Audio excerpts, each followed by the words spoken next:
Ma'am, you're being detained. Turn around, put your hands behind your back. Now. Officer, you have no lawful basis to detain me. Standing here is not a crime. You're refusing a lawful order. That's obstruction. No, that's the Constitution, and you're violating it on camera. I said turn around. You're about to regret this. The body camera footage would eventually be played in a silent, stunned federal courtroom showing every minute of the disaster in high definition. But on that bright, crisp Tuesday afternoon, Officer Kyle Braden had absolutely no idea that the woman he was watching, the woman he had already decided was a problem, was practically royalty in the world of municipal ethics. He sat in his patrol unit, the engine idling, the air conditioning blasting against the heat of the midday sun. He adjusted his sunglasses, staring through the windshield at the figure standing near the entrance of the newly renovated City Hall Plaza.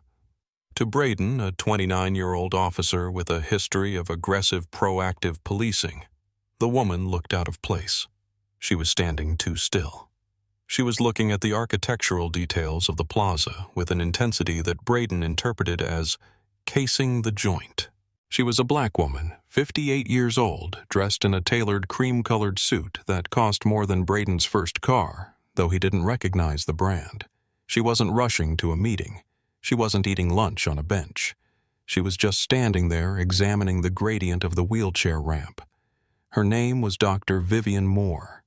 She held a Ph.D. in public policy and had spent the last 30 years tearing down corrupt institutions and rebuilding them with ironclad oversight. She was currently the chair of the City Ethics Commission.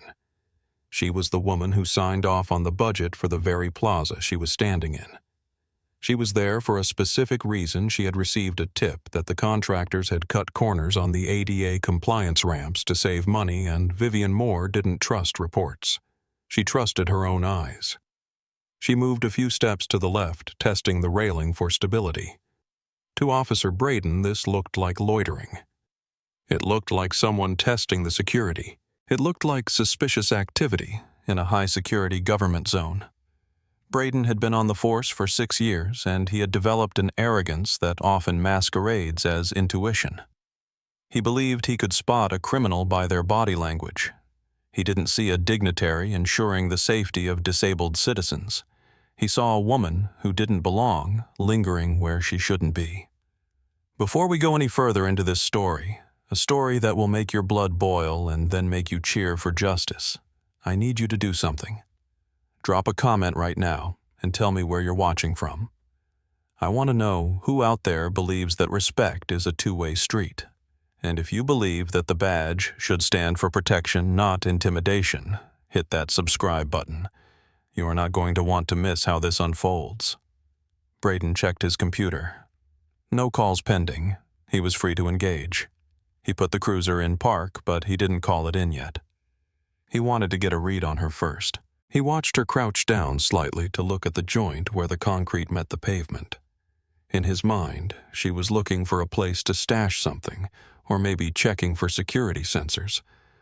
It was a leap of logic so profound it defied physics, but Braden was already writing the narrative in his head. He opened his car door and stepped out into the heat. The heavy thud of his boots on the pavement was the first sound of a career ending, though he didn't hear it yet. Vivian stood up and brushed invisible dust from her slacks. She took a notebook from her purse and made a quick note. She was calm. She was in her element. She owned this plaza in a way Braden couldn't comprehend. She had fought the city council for 3 years to get the funding for this renovation. She wasn't just a visitor. She was the architect of the policy that built it. Braden approached her from the side, his hand resting near his belt, not on his gun, but close enough to signal dominance. He didn't say good afternoon. He didn't ask if she needed help. He went straight to the command voice he had practiced in the mirror. "Ma'am, stop right there." Vivian stopped writing. She didn't jump. She didn't flinch. She simply turned her head, her glasses catching the reflection of the sun, and looked at him. She saw a young man barely 30 with a high and tight haircut and a posture that screamed conflict. She closed her notebook slowly. "Can I help you, officer?"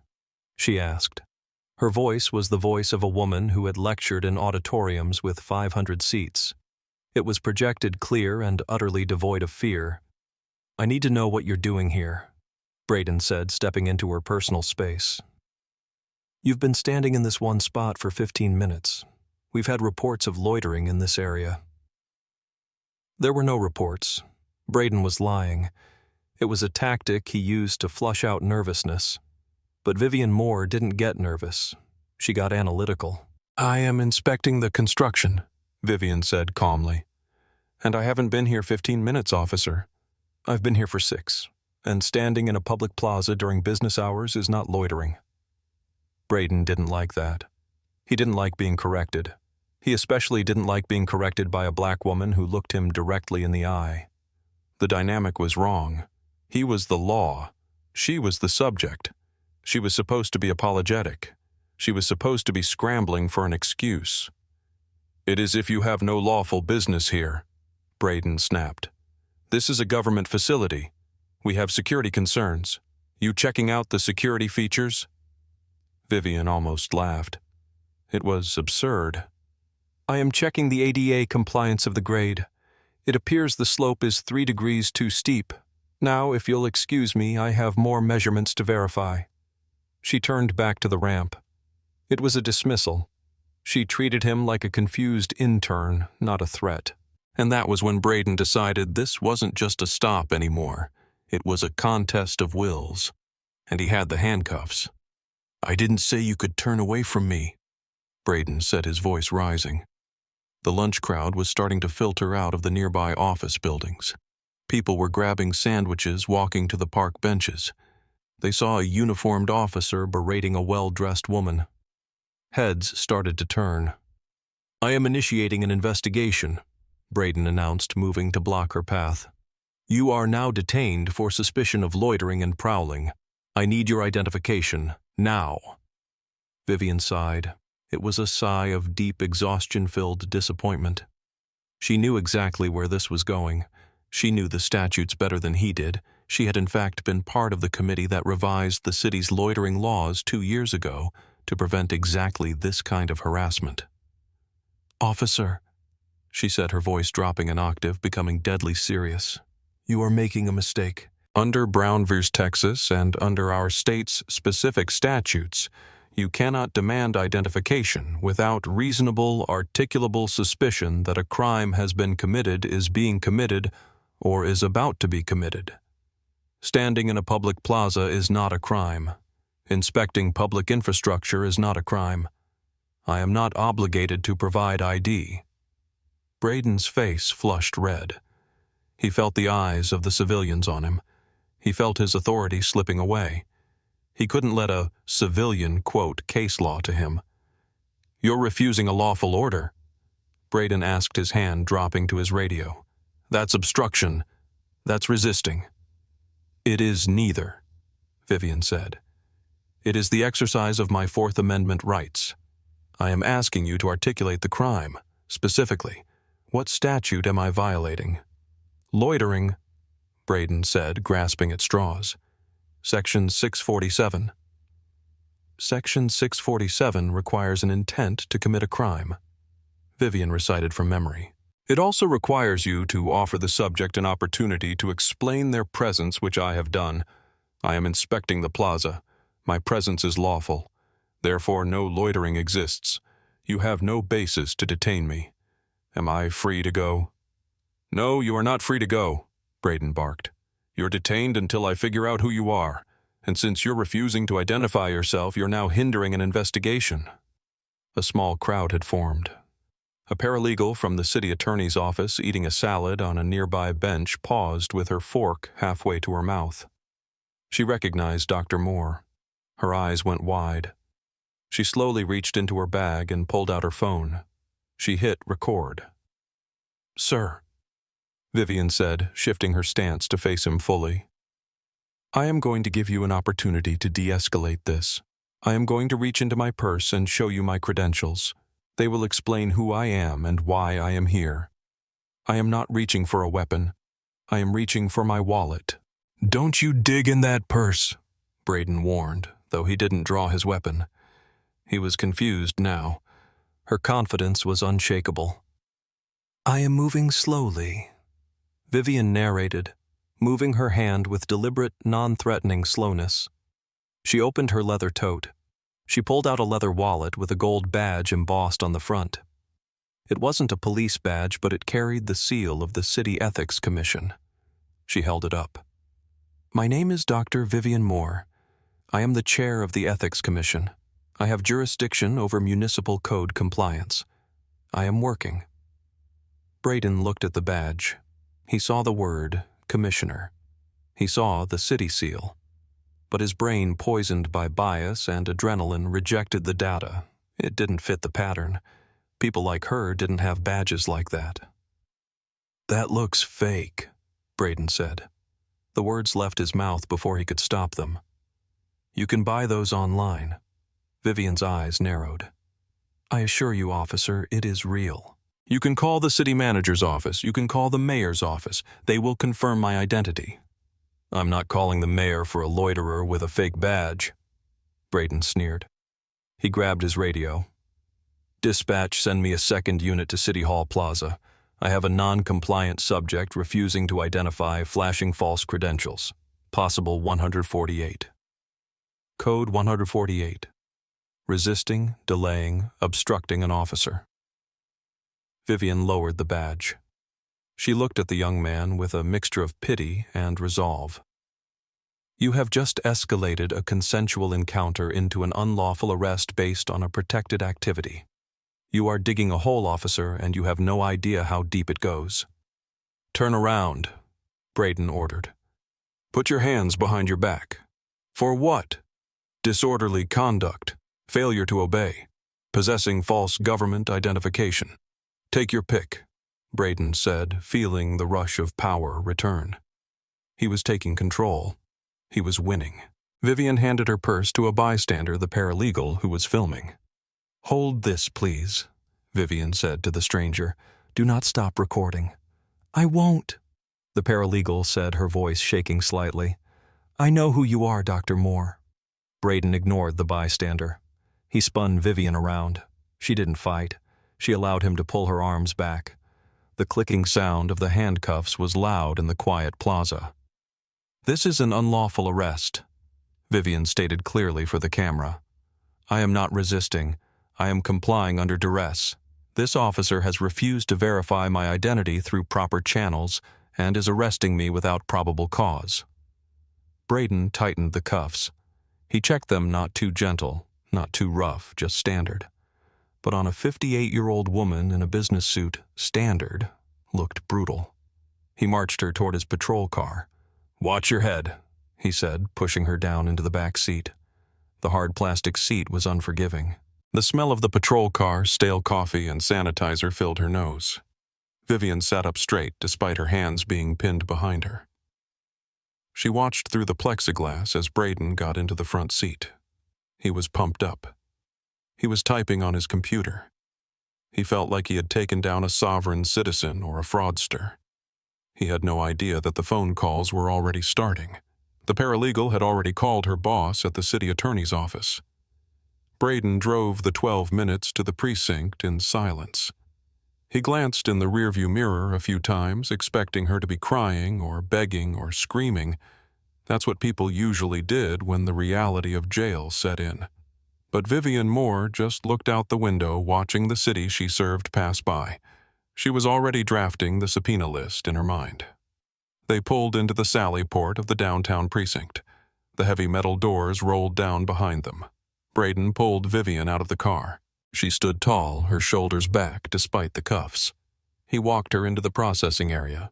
The booking desk was manned by Sergeant Thomas Miller. Miller was 55 years old, a career cop who had seen it all. He was 2 years away from retirement and just wanted a quiet shift. He was drinking a diet soda and looking at a roster when the door opened. "What do we have, Braden?" Miller asked, not looking up yet. "Refusal to ID loitering at City Hall, possession of fake credentials," Braden said proudly. "She claims she's some kind of commissioner." Miller looked up. He looked at the woman in the cream suit. He looked at the handcuffs. He looked at her face. Miller dropped his soda. It hit the desk with a loud clatter, spilling foam over his paperwork, but he didn't notice. His face went pale, draining of color instantly. He knew exactly who Vivian Moore was. He had testified before her commission 3 months ago regarding overtime fraud in the department. She had grilled him for 2 hours. She was the most powerful civilian in the city's oversight structure. "Oh my God," Miller whispered. He ran around the desk. He didn't walk. He ran. "Braden, are you out of your mind?" Miller hissed. "Do you know who this is?" "She's a loiterer with a fake badge," Braden said, confused by the sergeant's reaction. "That is Dr. Vivian Moore," Miller shouted. "She is the chair of the Ethics Commission. She holds the purse strings for the Legal Defense Fund. She signs off on the chief's discretionary budget." Braden felt the blood leave his head. His knees felt weak.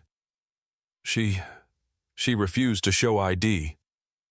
"She doesn't have to show you jack squat if she's not committing a crime," Miller yelled. He turned to Vivian. "Dr. Moore, I am so sorry. I am so sorry. I'm going to get these off you right now." Miller reached for his keys. "No," Vivian said. Her voice was ice. "Do not touch me." Miller froze. "Ma'am, please, let me get these off."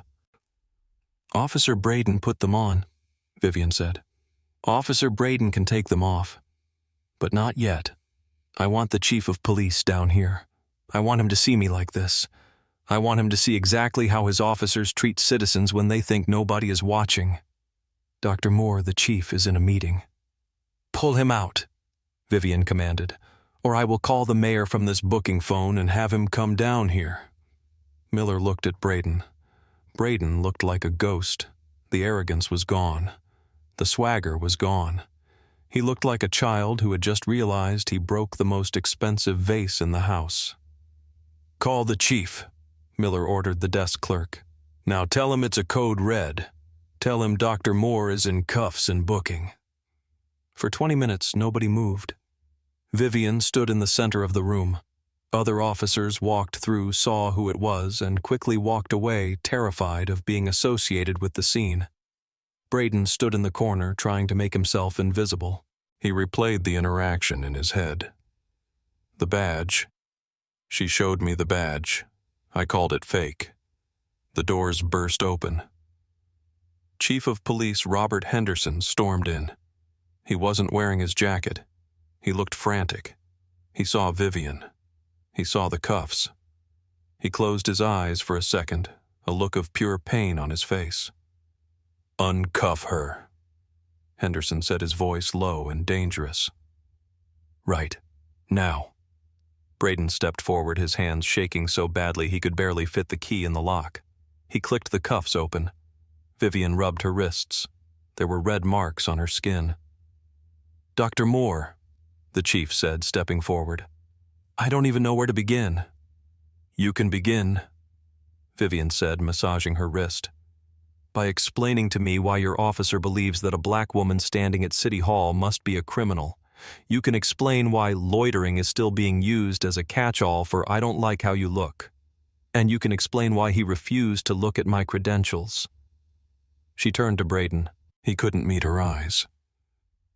"You have a lot of power, officer," she said softly. "You have the power to take away freedom. Today you used it because your ego was threatened. You didn't investigate. You assumed. And that is dangerous." "You're free to go, Dr. Moore," the chief said. "We will handle this internally. Immediately." "Oh, I'm sure you will," Vivian said. "But I will also be handling it externally." She didn't ask for a ride home. She called her husband. When she walked out of the station, the paralegal was waiting for her with her purse. "I got it all," the paralegal said. "Every second." "Send it to me," Vivian said. "And send it to the ACLU." The investigation that followed was swift and brutal, but it wasn't just about the video. It was about the data. Vivian Moore knew how to look for patterns. She subpoenaed Braden's entire arrest record. It turned out Braden had a habit. He liked to patrol the high-end shopping districts and the government center. Over the last 2 years, he had stopped 42 people for loitering. 38 of them were Black or Latino. None of them were ever charged with a secondary crime. He was using the statute to clear undesirables from wealthy areas. He was a cleaner, and nobody had stopped him because his arrest stats looked proactive. But you can't clean the chair of the Ethics Commission. The video went public 3 days later. It was everywhere. The sight of the dignified, calm woman being handcuffed by the aggressive, sneering young officer was visceral. The audio of him calling her credentials fake was the nail in the coffin.